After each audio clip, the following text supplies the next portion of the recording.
दोस्तों मुझे लगता है कि आप मेरे वीडियो को देख करके काफी समझ गए होंगे कि इस चैप्टर में कितने टॉपिक्स को पढ़ने हैं, कितने टॉपिक्स को कवर करने हैं। अब उसके बाद अगर आपको मजा आ रहा है तो इस सेशन को भी लाइक कर दो और उसके बाद इसको शेयर कर देना ताकि बाकी सब भी इस वीडियो को देख सके।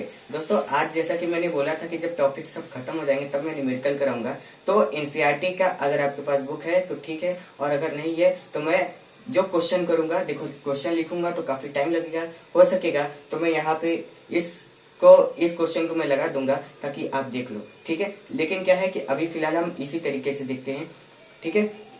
एक चीज और, अगर आपके पास एनसीईआरटी की बुक नहीं है तो आप उसे डाउनलोड भी कर सकते हो, ठीक है। आपको खरीदने की जरूरत नहीं है, आप डाउनलोड कर लो, तुरंत आपको आ जाएगा। और अगर जो मैं क्वेश्चन कराऊंगा उसके अलावा और भी सारे डाउट्स आएंगे आपके, तो आप मुझे कमेंट में ड्रॉप कर सकते हो उस क्वेश्चन को और उसको मैं आराम से आपको बता दूंगा, ठीक है। उम्मीद है कि आपको ये सब समझ में आ रहे होंगे टॉपिक्स, ठीक है। तो अब हम आगे बढ़ते हैं। तो अब हम क्या करते हैं कि इस वाले को मैं पहले इरेज कर देता हूँ। दोस्तों हमने इसमें पढ़ा था रेजिस्टेंस और रेजिस्टिविटी को, ठीक है। तो इस रेजिस्टेंस और रेजिस्टिविटी के बारे में अगर आपको समझ में आया हो तो ठीक है, और नहीं समझ में आया तो इसको एक बार फिर से मेरे वीडियो को देख लेना, और कोई डाउट रहे तो आप मुझे बता देना, ठीक है। अब हम आगे बढ़ते हैं और उसके बाद पहला क्वेश्चन देखते हैं जो इस तरीके से है। इसको मैं ले लेता हूँ। अब इसमें क्या है, इसमें लिखा है कि the potential difference between terminal of an electric heater is 60 volt when it draws a current of 4 ampere from the source. What current will the heater draw if the potential difference is increased 120 volt. दोस्तों एक heater है, ठीक है, एक क्या है, एक heater है,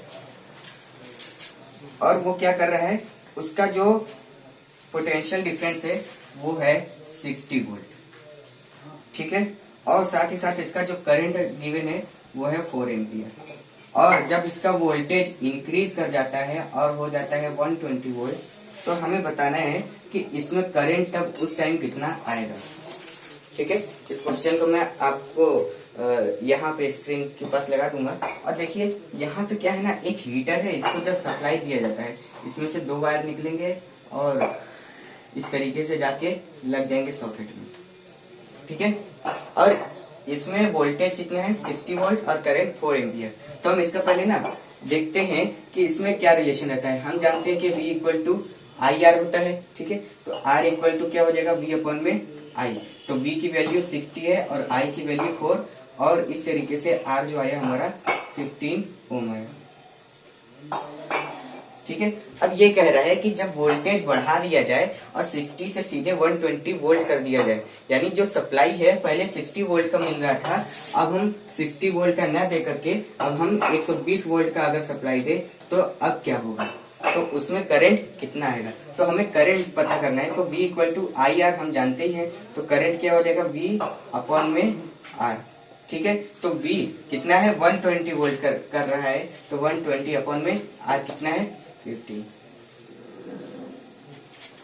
समझ में आ रहा है। और इस तरीके से I अगर आप इसको डिवाइड करोगे तो ये आ जाएगा 8 टाइम्स, यानी 8 एम्पियर। समझ में आया। तो ये इस टाइप से क्वेश्चन होते हैं और उम्मीद है कि ये आपको समझ में आया होगा। अब हम अगले वीडियो में अगला क्वेश्चन कर लेंगे, तब तक के लिए टेक केयर और चैनल को सब्सक्राइब कर देना। Thank you.